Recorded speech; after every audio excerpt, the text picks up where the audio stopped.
Subscribe to the channel Educate Sada and press the bell icon for the latest videos. Thank you. Good morning students, myself Pradnya Miss. I am your science teacher. I will be taking your chemistry section of science 1 and science 2 section. So let us start our first topic related to chemistry section, that is 5th chapter, acid, bases and salts. So we will look at acid, bases and salts, a simple differentiation between acid and bases. So, acids and bases. In our daily life, we came across to various foodstuffs and various foodstuffs having different taste. So that foodstuffs can be differentiated between acids and bases according to their taste. So for edible substances, acids are usually sour to taste. Examples, tamarinds and lemons. And bases are bitter in taste and soapy and slippery to touch. Example, bitter gourd. Okay. So for non-edible substances, why we are looking at non-edible substances? Because a chemistry part usually related to most of the chemicals and harmful compounds. So is it preferable to taste this solution whether it is a sour or bitter? No. So next step, to identify whether the solution is acid, base or neutral, a litmus paper test. A litmus paper test consists of a litmus paper of two colors. One will be red in color and other one will be in blue in color. The red litmus paper and blue litmus papers consist of small strips, a small paper strips having a constituent element which has been extracted from a lichen tree. This litmus paper is made from a tree extraction known as lichen, and it is a very safe and easy method to identify whether the solution is acid or base, because we are not going to consume the solution and taste whether it is sour or bitter. Okay, so how the litmus paper test is done?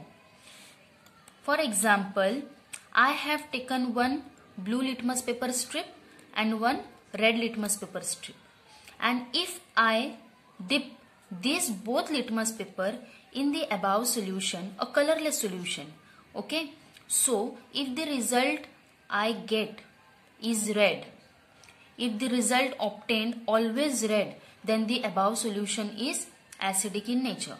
Just keep in mind that a red color is dangerous, a red signal is dangerous. So a red color result always is acidic in nature. Similarly, I have taken one blue litmus paper strip and other a red litmus paper strip. I have dipped this two litmus paper in the above required solution, and if the result appears blue, so the above solution is basic in nature. Okay, this is a simple differentiation or an easy method to identify whether the solution is acidic or basic. So next point is the compound. The basic constituent element present in acid is H plus ion, and basic compound present in base are OH minus ion. This theory is propounded by Arrhenius, and this theory is named as Arrhenius theory of acid and bases. This topic we are going to see in more detail further. So our next topic is, now we came across that these two solution. Suppose we have taken two beakers containing colorless solution, and the both solutions are acidic in nature. A litmus paper test has been done. It means we have taken a blue litmus paper and that strip we have dipped in these two solutions. So by dipping in these two solutions, the result of the litmus paper is red. So it is concluded that these both solutions are acidic in nature. But further I want to identify that which solution is more acidic and which is weak acidic. So it is depend on dissociation of that compound. the compound, the acid which we have taken, which is strong or weak. It completely depends on dissociation of that compound. So what is dissociation? Dissociation means dissolution of components in specific constituents, that is the number of H plus ions present in that solution. Suppose I have taken HCl as a solution, okay, in this beaker, and another one I have taken example, we will look at here. Another one I have taken CH3COOH, acetic acid, and one is hydrochloric acid. So hydrochloric acid has a tendency to dissolve completely in water compared to acetic acid. So the respective H plus ions present in that solution, means HCl solution, will be more compared to acetic acid solution. Just by returning here 4 H plus ion and here 2 H plus ion, we can't conclude that here 4 H plus, that's why it is strong acid, and here 2 H plus, that's why here weak acid. No, the constituents present in in that solution decides which acid you have taken. Okay, so just by counting we can't conclude which is strong acid and which is weak acid, or which is strong base and which is weak base. So it is completely depends on next topic, that is a pH scale. A pH scale itself shows how much the concentration of H plus ions present in that solution or OH minus ions present in that solution. It decides the tendency or a strength of that acids, which is strong and which is weak. So pH scale which is weak. So pH scale is a scaling of acids and bases, and a middle point, that is 7 is a middle point which is neutral, because a pH scale ranges from 0 to 14. Okay, so 0 scaling is strong acid. As we proceed further from 0 till 6, our acidity decreases, and till 7, a 7 is a state where the solution is neither acidic nor basic, and further above 7 our basicity increases, until 14 a strong base compound is obtained. So from left to right, L to R means from left to right acidity decreases, and from left to right means from 8 to 14 our basicity increases. Okay, and remember, always a pH scale is shown in a segment. Remember, never draw a pH scale in a line, because this arrow is going to extend further, and a pH scale never extends. It's just ranging from 0 to 14. Okay. Now further topic is salt. Okay, acid and basics is over. Now salts. Salts are, except the ions H plus and OH minus ions, the present constituent is known as salt. For example, let us look an acid plus base, a reactant part, arrows. In reactant part we have taken acid and base, and a resultant product will be salt plus water. How? Example, an acid I have taken is hydrochloric acid, HCl, and base I have taken is NaOH, sodium hydroxide, in which H is plus, Cl is minus, chlorine is always minus, hydrogen is positive, sodium is positive, hydroxide ion is negative. So what is going to happen? From HCl the H plus part, and from NaOH the OH minus part. The H plus part indicates acid Basic constituent of acid is H plus. Basic constituent of base is OH minus. So except H plus and OH minus, remove this H plus and OH minus, we are going to get water. And a remaining part, Na plus and Cl, is constituent element of salts. Here the definition says that only except H plus and OH minus ion, the present constituents combinedly known as salt. Okay. Salts are ionic known as salt. Okay. Salts are ionic compound. Why they are called as ionic compound? Because the ions are formed. The combination of ions are known as salts. That's why they are usually ionic compound. Further, in various chapters, you might will be came across for ionic compound, then covalent compound. So the bonding between the atoms are identified as ions. That's why they are ionic compound. So what are the ions? Ions, the positive ion, the Na plus positive ions is known as cation, and Cl minus ion is known as anion. Further look at the salts are ionic compound, constituents of cations and anions. Cations are positive ions, that is Na plus, look here, and anions are negative ions, that is chlorine minus. The bond between Na plus and Cl minus ion is ionic bond, and it is a strong attraction bond between that two ions respectively. That's why the present compound is very much stable, that is NaCl. The common name of NaCl is common salt. An eating salt you came across daily, a Tata salt is constituents of sodium chloride. Okay. So our next topic is formation of compound, that is sodium chloride compound. How sodium and chlorine reacts to form a stable sodium chloride compound. Only sodium, a sodium atom, is unstable. Why it is unstable? Because by arranging its electron, sodium's atomic number is 11. So the electronic configuration is 281.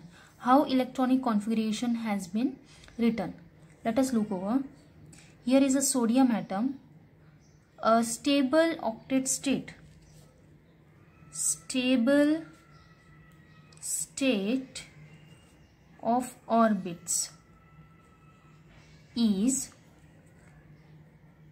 duplet and octet. It means in an orbit, an electron containing 2 number. A 2 number of electrons in an orbit is known as duplet, and 8 electrons in an orbit is known as octet. Okay, these two states are a stable states. In outermost orbit, if an orbit contains 2 electrons, they are known as duplet state and it is a stable state. Or in an outermost orbit, if 8 electrons are present, it is known as octet state, and octet state is also a stable state. So arrange these electrons, number of electrons in an orbit. Initially in first orbit, always 2 electrons will be occupied. Remember, in first orbit, this is not an orbit, this is an atom in which a sodium is occupied, and this is a first orbit in which initially only 2 electrons are occupied.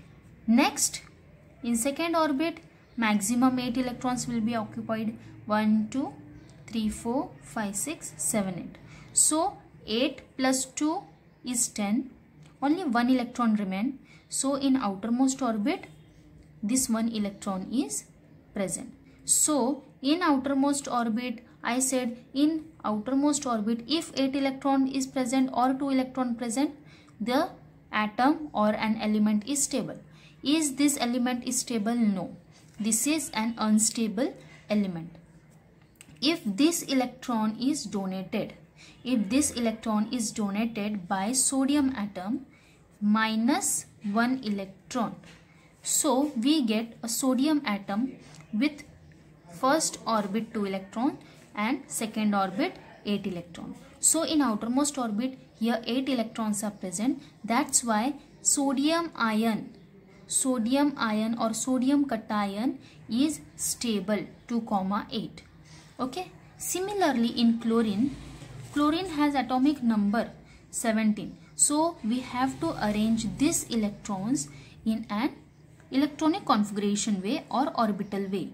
So in chlorine, a first orbit consists of 2 electrons, second orbit consists of 8 electrons. So 8 plus 2, 10.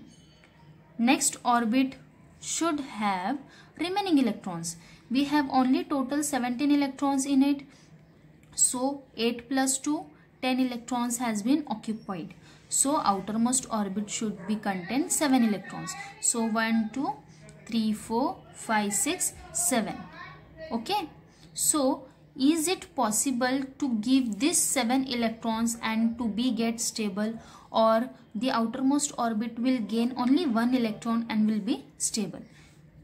It will take 1 electron from another atom like this, and the outermost orbit will be satisfied by 8 electrons. So count 1, 2, 3, 4, 5, 6, 7, 8. So chlorine anion is stable because the outermost orbit is fulfilled by 8 electrons. Okay, the number of protons and number of electrons are same. That's why a sodium atom is written only Na. But when this 1 electron is released, it means what? It has 11 electrons and 11 protons, out of which 1 electron has been released. It means it has become 10 electrons and protons are as it is 11 protons. So apply here general max, that is positive 11 and negative 10. So what will be the result? Positive 1 na? Minus it, plus 11 minus 10, we will get plus 1. So we have written here Na plus. Similarly here minus 17 electrons plus 17 protons. Okay. So here we have gained 1 electron. Okay. We have gained this 1 electron. It means that minus 18 will be appeared as minus 17 will be appeared as minus 18 electron, and proton is as it is. Okay, proton is as it is. So simplify this, we will get answer minus 1. That's why chlorine has minus 1 as its charge. Okay, so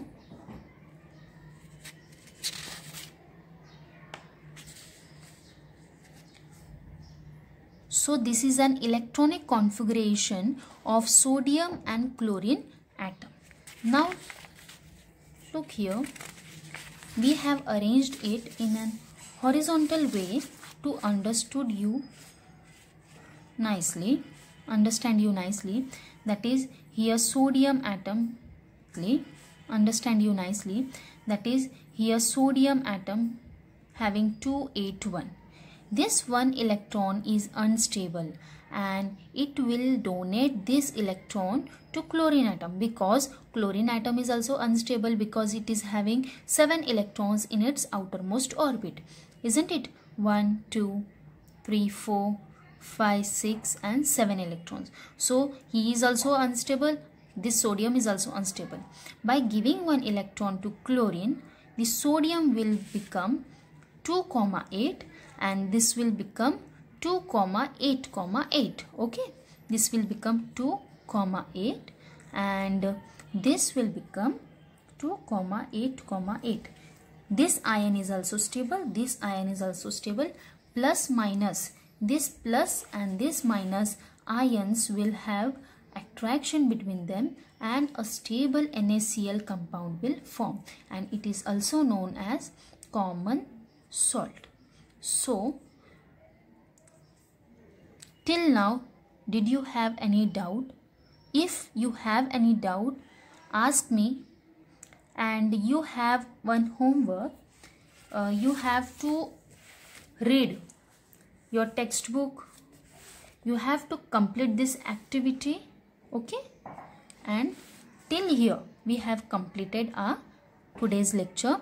We will see further topic in our next class. Till there, bye bye, take care.